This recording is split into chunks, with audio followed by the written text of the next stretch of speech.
Welcome to Buy In or Bug Out. We're joined here with the illustrious Nick DeMondi, the Nicktator. How you doing? I'm pretty good. Yeah? Got this fantastic shirt. You can't zoom in, but basically it is an eagle holding a syringe right here. We got good old American hard iron and the cameras as the head of the eagle. It's true. It's the road we live in. Yeah, it's very symbolic. So buy in or bug out, we're going to figure out if it's a situation. We're going to pick a random situation, placed into a random situation. We're going to decide if it's a buy in, are we digging our heels in, are we doubling down on our position, or we bugging out, we selling out, we getting out of that position, we counting our losses before it gets too bad. That is the question we're faced in life, be it finances, cryptocurrency, across the board. So this isn't like a relationship show? No, this isn't a relationship advice show. Definitely do not use this show for relationship advice.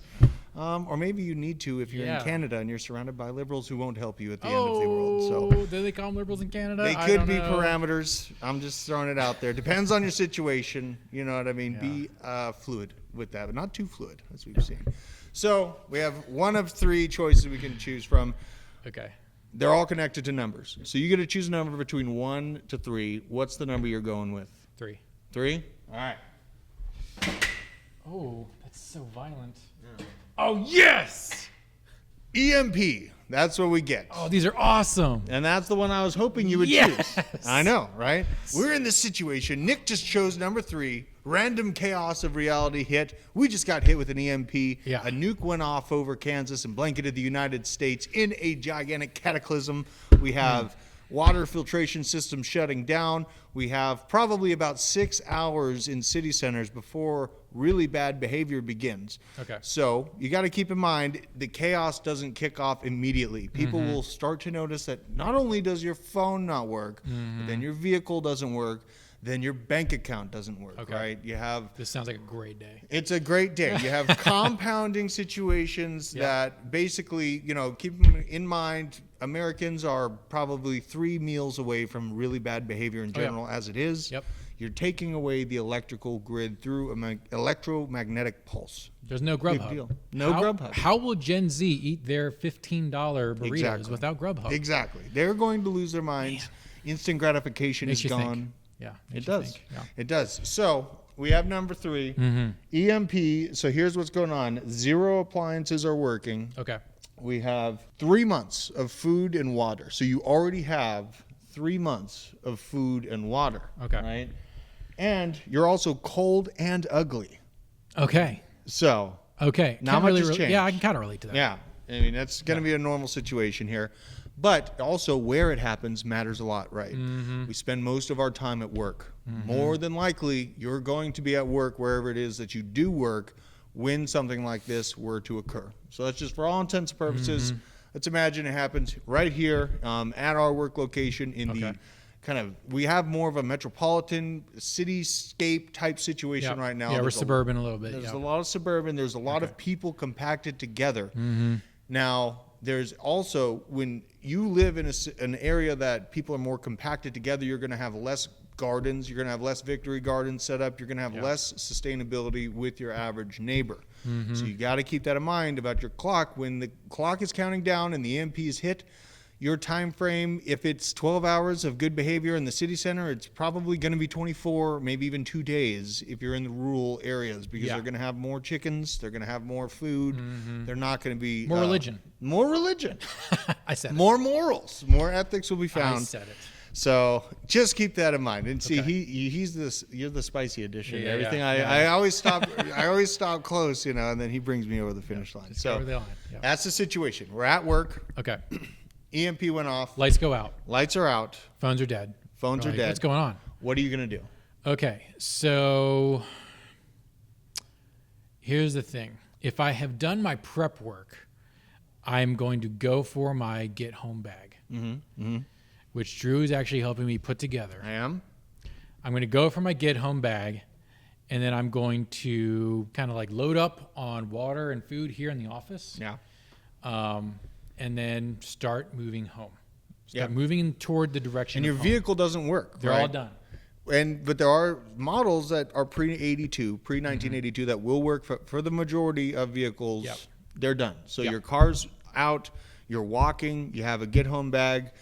You've probably put around 20 pounds worth of Nutri-Grain bars into your bag because we overcompensate when we're worried about not having food. Paper. No toilet paper involved. Okay. So that's going to get weird. So let's just think. So we got a bug out bag. Usually those weigh around 20 to 30 pounds. There's a get home bag, not a bug out Well, bag. get home bag. Yes. They can be interchangeable. So get home bag to get you to your house. So you're walking through the cities or really the suburbs here. Yep. You have immediately after, it's probably going to be just a lot of confusion. You're going to have a lot of people just working on verifying things, and they're not able to do so because we're used to verification through a digital means right now. That's not going to be there. It's not going to happen. In this immediate area, I would reckon you got about 2 hours before lead starts slinging, before cars looting? Before looting begins. You will have... But they just want bread, right? No, well, they're not just looking for reparations in this situation. They're looking for sustainment through the things you've put together. Okay, so you're thinking about that. Are you taking the regular roads? Are you walking through neighborhoods? That's a decision kind of first and foremost. Most main roads, they are L-shaped. You're going longer than you would have to if you got straight across. But then if you got straight across, you're dealing with probably violent interaction. Yeah. So thankfully, in my specific situation, I would go 50-50. I kind of take back roads to work anyway. Yeah. So I would take like neighborhood roads. Yep. Because I want to be efficient with my travel, and walking on a sidewalk is faster than walking through, than rucking, right? But halfway through my journey home, there is a big national park.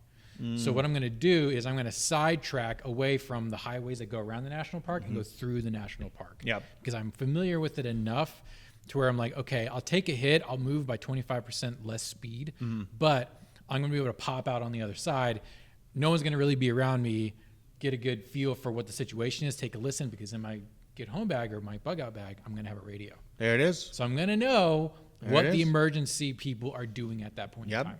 So you're talking about an area study. He's talking about having already done an area study by paying attention to the surroundings as he's driving to work. He's seeing the fields. He sees the little bit of brush that can offer just a little bit of cover, and all it takes is a little line of cover to make it across really kind of pinch points that you will find in your travel if you're moving through a city. So that's important. I'm also looking, my area study is looking up in the sky for smoke and for helicopters and low-flying aircraft that are interested in some type of boogaloo that may be happening somewhere else that I don't want to go in the direction of. Like if there's a bunch of, low-flying news helicopters or whatever flying around that have an EMP hardening, I'm assuming that. Right. That they're flying towards a thing, I'm going to go in the opposite direction of it. Absolutely. And you have this symbol on your shirt. So if things would pop off right now, I would probably be going with a plain shirt. Yes. I would be basically taking away any sort of insignia of I have a gun on me and I am either a threat or a good target for you, so you can get your goods now that you actually need them. Yep. Stay as what they call gray man as possible. Yes. You don't want to attract too much attention. The same concept. You don't want to look like the J6 shaman guy? You definitely do not want to wear horns and a fur That's threatening, robe. though. I know it's threatening. And, there will be time. Okay? Give it 10 years. There will be time for such an outfit. Okay. But give it 10 years. Yeah, give it 10 years. But okay. Basically, gray man helps you in the situation. We're talking about something going off in a pretty populated area. You have to think about the time frame you have. You have to move quickly. And right now should be the time where you're setting up a plan that doesn't require electronic communication. No. Right? Yeah. Let all plans be based off of just a overall understanding of this happens, then we go here. This happens, then we go here. And there will be that bug in. So in the situation, you're not really bugging in. You're not really staying here in the office and trying to defend the office. You're trying to get home. Yeah, I mean, I got babies at home. Yep. So I got to get there ASAP, even if it takes me 6 hours, because I got a little bit of a distance to go. Yep. Like, I got to get there. So, yeah. And I would be in the same out. situation. I'm like an hour or 45 minutes drive away. Thus, I have a heavier get home bag. I have more ammunition. I have binoculars. I roll around with. Do you have a Razor scooter? No, I don't have a Razor scooter, and that would actually be a pretty alpha pick because you can fold it up Maybe just slap it to your bag. Yeah, you can hit people in the shins with it. You can absolutely hit people in the shins. It's a deadly weapon. It hurts. So it hurts. That's something I actually, I just basically, I'm farther away, so I have more ammunition, more kind of distance bandwidth that I can get through on my get home bag than probably what would be necessary for you because you're closer. Yep. But you always got to think about that. And if your car still works and it's only a cyber attack like we've seen been practiced by the World Economic Forum, then you'll have your car. Yeah. And then you're practicing from a higher position. If you see a guy and you're in the middle of bugging out, all right, you're on the road. You see a guy, he obviously is well equipped, but he's got rollerblades on. And he's rollerblading home. Is that a apex predator move? That's fast but deadly. Is that apex? Or have you put a giant target on your back, or are you just so outlandish? You're like, dude, that guy's operating on a different spectrum. I think he'd be on a different spectrum. Think about it. He's able to move silently. You know what I mean? He's a moving rollerblades target. are highly advanced. He's going to be bouncing around. His head's going to be bouncing around. You're going to have a hard shot. Are you able to take JFK out? You won't be able to keep up with him. No, I mean that'd be a tough target. I would say leave that one be. And honestly, in this situation, your best friend is a smile on your face. Yep. Right. Your first form of defense is by not being a prick out in the real world. True. By walking strongly with a smile on your face and one in the chamber. Yep. That's how I always try to operate because Just like everyday life. It's everyday life. Yep. You know what I mean? Things happen in everyday life. If you carry yourself with vigilance and you're actually paying attention to your surroundings and not kind of inciting those angry feelings from people around you, bring a smile to the fight. It might turn out a lot better. Sweet. Okay, so I'm bugging out and you're bugging out, right? I'm bugging out. I can't stay here, and I'd probably be gathering a small goon squad, because we'd all be stuck here. Yeah. And I mean the position that I live basically in the woods, so my area that I live in is actually much more defendable than a city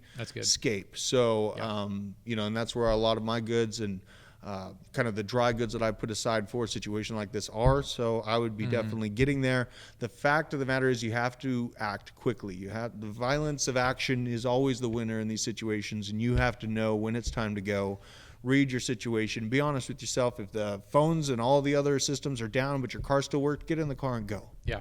Don't think about it. So here's a quick scenario I want to get your opinion on. If, let's say, we didn't work in this suburban environment, and we had our families who lived in a more rural environment, but knowing that they have a good defendable position and we both married well and we have capable wives, do we, if let's say we work in like Midtown, in the grinder, what do you do then?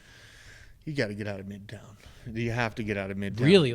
You go like through Mad Max? You don't wait it out? That's where the violence of action. If you get out within the first 6 hours, you're good. Don't sit around twiddling your thumbs and waiting for your Starbucks order for an hour, and then all of a sudden people are beating each other up for big gliders behind you. Pay attention to your surroundings. If you feel it's coming, move quickly. And so interesting, because for me, if I'm thinking I'm in Midtown, I'm in a high rise, power down, I'm going to have to go down 20 flights of steps with everyone else. Then I'm going to spill out onto the sidewalk. Yeah.